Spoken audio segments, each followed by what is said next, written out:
This is Orson Welles, speaking from London.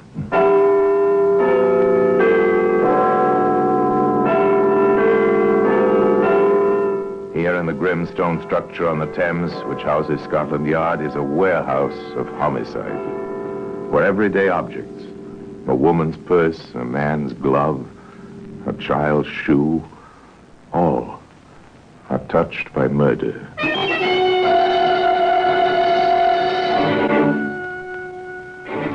Now this silencer was made to fit an army rifle, made for a killer, for striking unseen and unheard.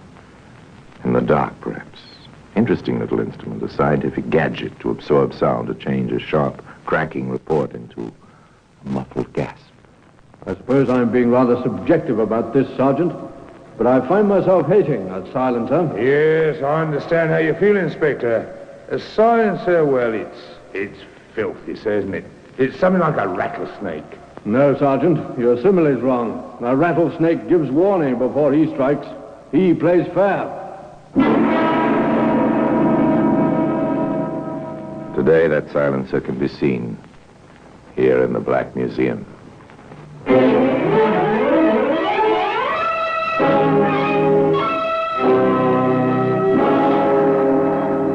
From the annals of the Criminal Investigation Department of the London Police, we bring you the dramatic stories of the crimes recorded by the objects in Scotland Yard's Gallery of Death, the Black Museum. In just a moment, you will hear The Black Museum, starring Orson Welles.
Now, The Black Museum, starring Orson Welles.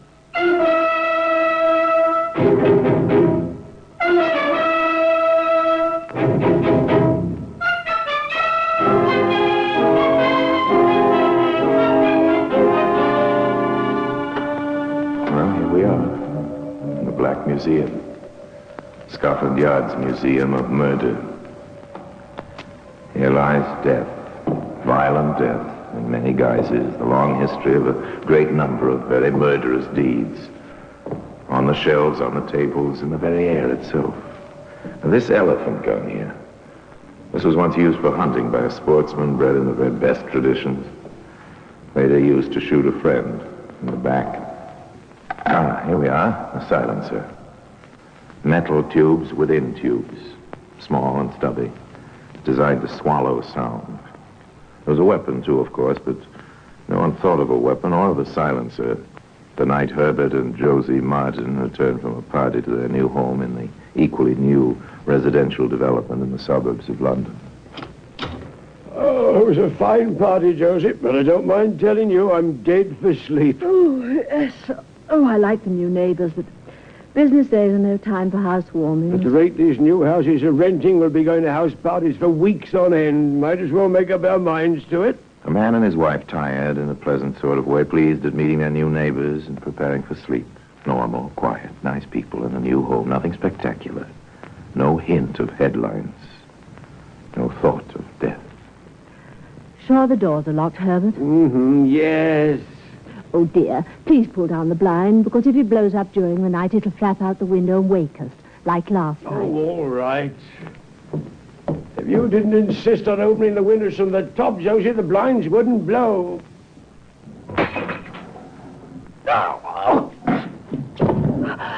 Herbert! Herbert, what is it? Herbert! What is it? What's taken you? Oh! Oh! A man reaches up to pull down a window blind. The lighted lamp is behind him. A bullet stars the window pane. The man is dead. A short while later, a telephone rings in an office in Scotland Yard.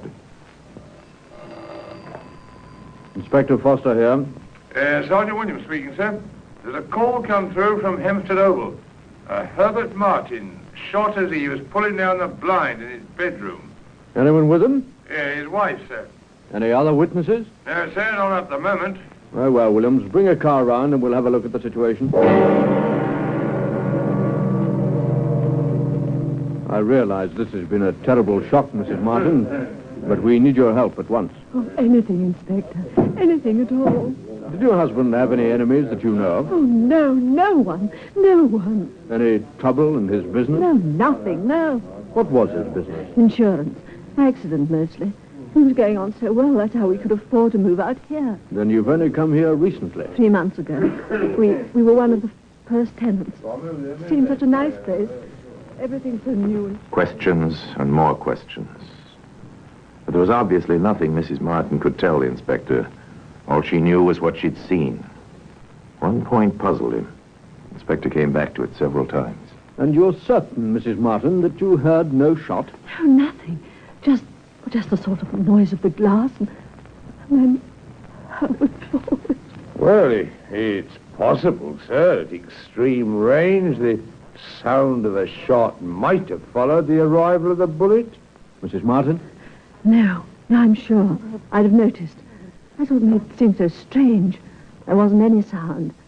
Just the hole in the window and my husband sort of crumpling up and falling. Well, that's not much to go on. Perhaps the bullet will tell us something. Meanwhile, we'll do our best, Mrs. Martin. We'll try to do our best. There was very little for the police to start on. A close scrutiny of Herbert Martin's life brought nothing to light. Martin's manner of living, the conduct of his business were exemplary. His friends, his business associates, his new neighbors, all had nothing but praise for Herbert Martin. Death had come out of the dark. This alone was ground for speculation, particularly among the neighbors. Sidney and Elizabeth Davis, brother and sister, were no exceptions. I can't help but think, Sidney, it's so peaceful here. And that poor man barely in his grave. Well, it is pleasant. Well, it would be if it... Only... Oh, do you suppose his poor wife will keep the house now? I doubt it. But perhaps if you offered to help her, Elizabeth. Well, I have. It will take her quite a while to make up her mind. I see. She says she's all alone, poor soul. Sidney, I can't help but wonder... You know... What? What is it, Elizabeth? I had the strangest twinges. What? It's sharp as... Oh, Sidney! Elizabeth! Oh, help me! Help me! Elizabeth!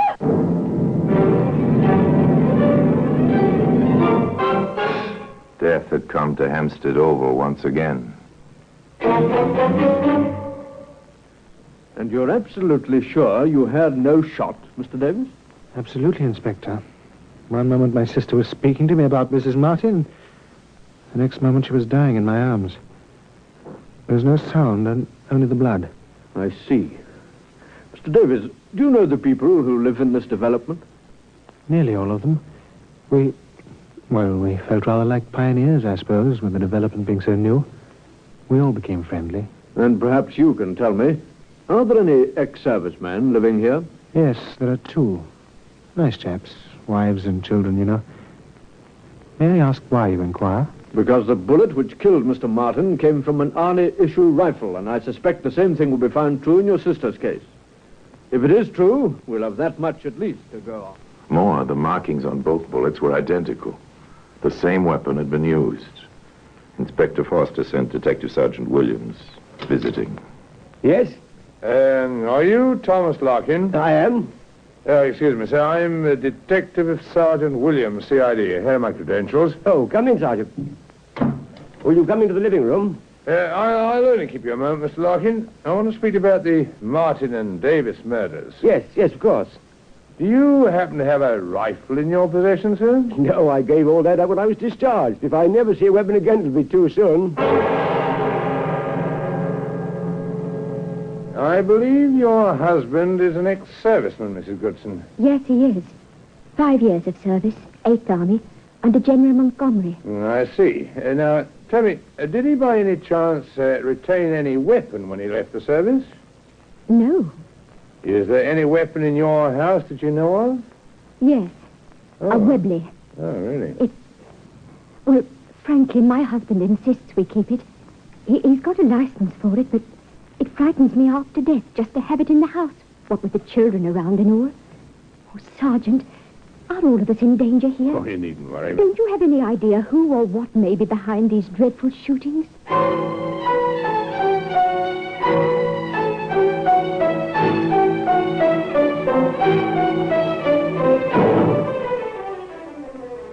Nothing, sir.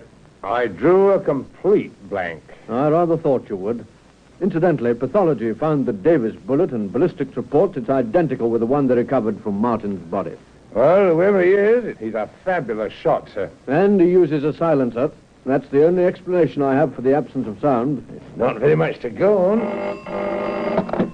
Inspector Foster here. This is Mrs. Thomas Larkin, Inspector. My husband and I live on Hempstead Oval. Yes, Mrs. Larkin, I know. What can I do for you? Well, Mr. Larkin and I have called a meeting at our house for this evening. We hoped you and Sergeant Williams could be with us. What's the purpose of your meeting, ma'am? Oh, the entire development is living in fear, Inspector. We want to try to find some way to protect ourselves. We thought you might have some advice to offer. I'm somewhat doubtful about the advice, Mrs. Larkin, but Sergeant Williams and I will be at your meeting. Have you set a time for it as yet? They came that evening to the Larkin living room. Inspector Foster waited in the hallway with the Larkins. Is everyone here, Mr. Larkin? I think so, sir. Mr. Munden said he'd be over. His wife wanted to stay with their little boy. Well, he's the only one missing, then. Yes, that's right. How did you reach these people? By telephone? It's not much trouble to do that. We're all on party lines. I see. Someone's at the back door, Tom. Must be Monday. I'll get it. If you'll excuse me, Mrs. Larkin. Yes, of course. Go ahead, Inspector. Funny, coming to the back door. I told his wife particularly about the front door and the precautions. No matter. At least I don't believe it will matter. Here we are. Hello, Monday. Glad you could make it. Sorry I'm late, Larkin. I rather thought the back way would present less opportunity for this unknown marksman to... Monday, good grief. Shut that door, Larkin. You're a perfect target yourself standing there. Today, that silencer can be seen here in the Black Museum. In just a moment, we will continue with The Black Museum, starring Orson Welles.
And now we continue with The Black Museum, starring Orson Welles.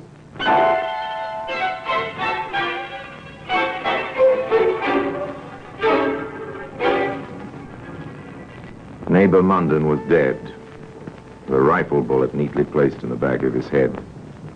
The silent marksman was another story entirely. Who he was, where he was, why he struck, were the unanswered questions which Inspector Foster had to face as he stood before the terror-stricken residents of Hempstead Oval. All I can say is that the police are doing anything and everything to find this killer. And in the meantime, Inspector? I'll answer that. In the meantime, we can all be picked off as my sister was, or Martin, or Munden. Yes, he's right, Inspector. I, for one, won't leave my children open to the risk of being orphaned or worse. Oh, no. Oh, no. Moving away, giving up your homes, won't find a murderer. I'm asking you, all of you, to do something quite difficult under present circumstances. I want you to stay here for another few days. Be patient. Remain indoors at night. Stay away from doors and windows. If it's possible to find him, and that is always possible, we'll do it. I promise you this, that the entire machinery of the London... They watched him, the good neighbors of Hempstead Oval, with doubt and fear in their eyes. What they did as Inspector Foster asked. They stayed in their homes and waited. The welcome light of morning found the inspector and his sergeant with Tom Larkin in the kitchen of his home. You're about the same height as Munden, aren't you, Larkin? Just about. Good. Sergeant? Yes, sir? Set up the transit here where Munden was standing when he was hit and adjust its height to Mr. Larkin. Very good, sir. A surveyor's transit in my kitchen? I don't understand, Inspector. You will shortly. Almost ready, Sergeant? Yes. The men worked quickly, methodically. The transit was set up, the lens of its telescope facing the open back door. Inspector Foster adjusted the eyepiece and then slowly scanned from lintel to lintel through the open doorway.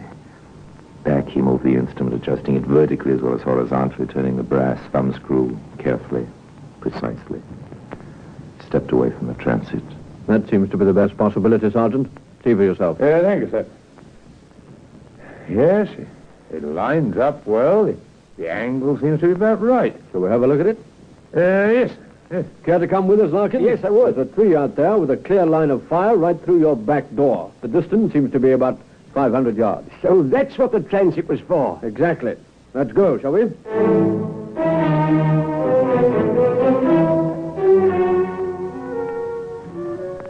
Too bad it's been so dry lately. There might have been footprints. Marks on the tree trunk, sir. Where? Here.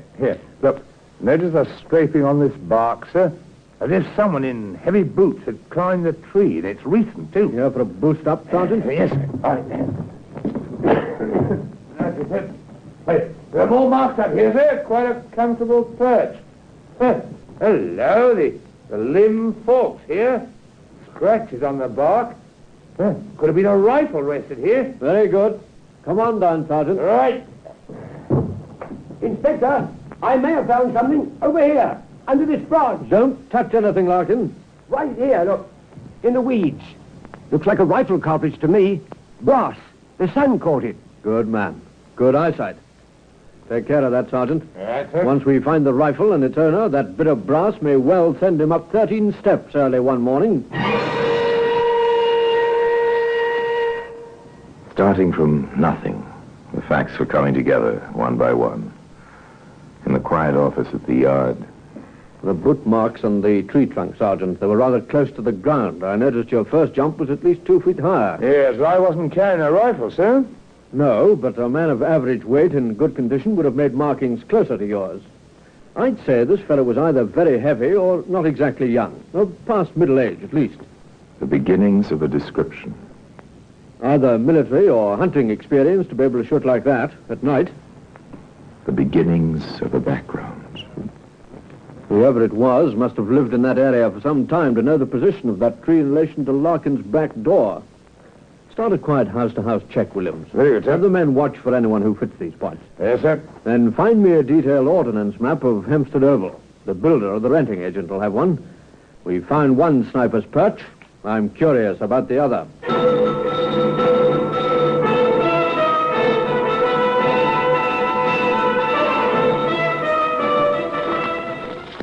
Interesting layout architecturally, according to the contour of the land.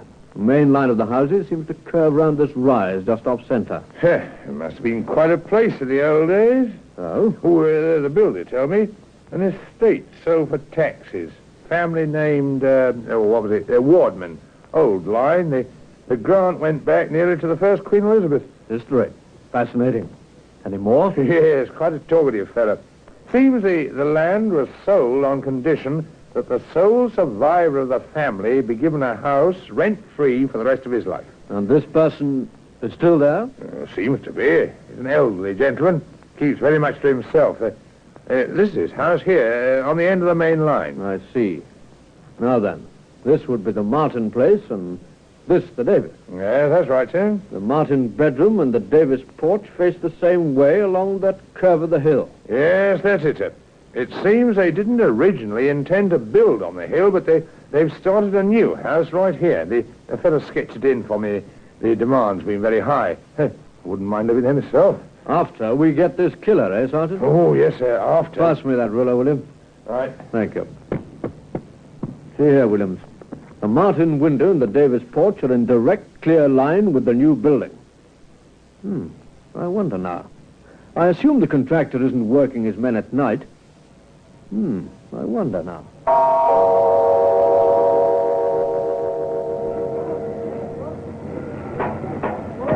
This is the top floor, Inspector. Hard wood isn't in yet, but that floor will take your weight. That's the dormer window you asked about. Look around, will you, Sergeant? Very good, sir. About the progress of this building, Yes, sir. how long has this top floor been in this half-finished state? About a fortnight, sir. Glaziers are due end of this week. Carpenters will get the flooring right after that. Anyone here at night? Yes, there's a watchman for the old development. One of his stations is just across the road. You can see it through the window. There. I see. I have them, sir. Here.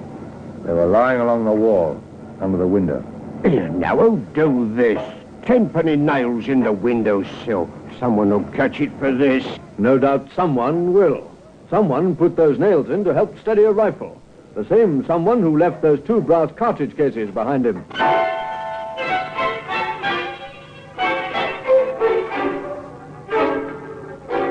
How do you catch a killer who strikes silently in the darkness? How do you match his craftiness? Perhaps you say to Tom Larkin, It may be dangerous, Larkin.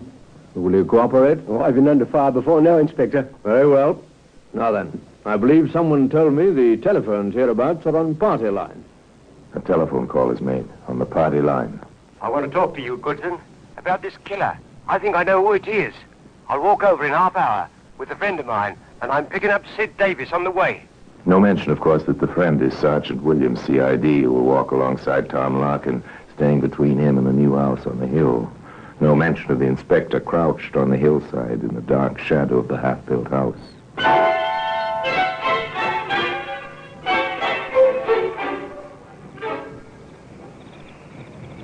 So you're certain the men know the orders, Mason? Yes, sir. Let anyone into the cordon, but no one gets out, except the watchman. Very good. Now, let's see. Yes.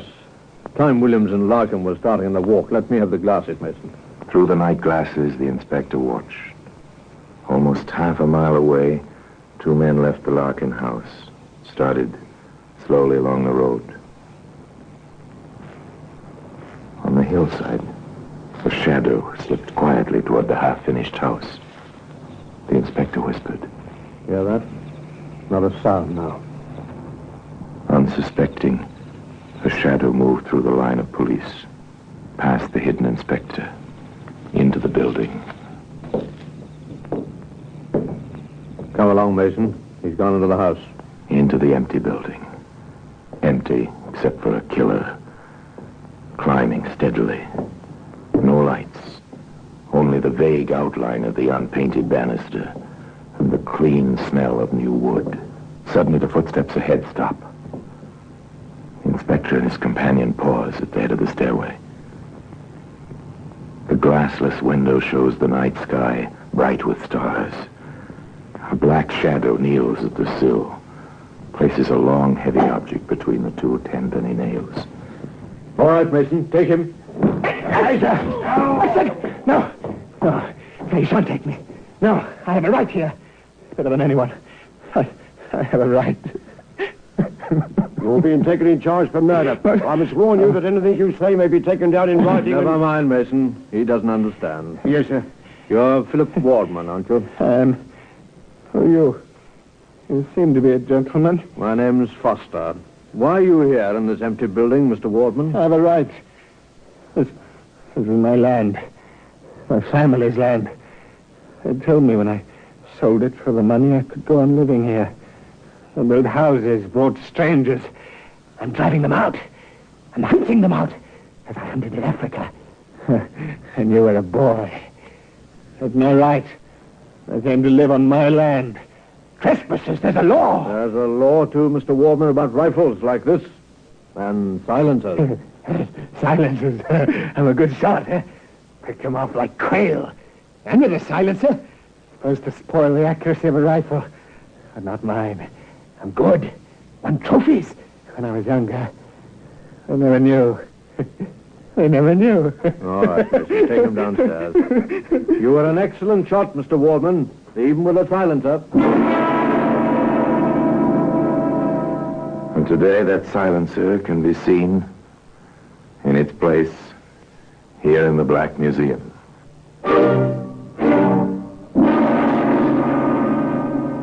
Orson Welles will be back with you in just a moment.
Now here in person is Orson Welles.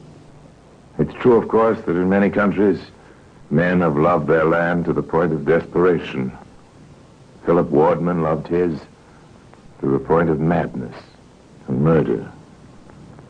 The rifle belonged to his grandson, a veteran living far away in Canada. Where the old man bought the silencer was never learned. The secret of that went with Philip Wardman to the place where his bitter, lonely life drew to its close. The silencer itself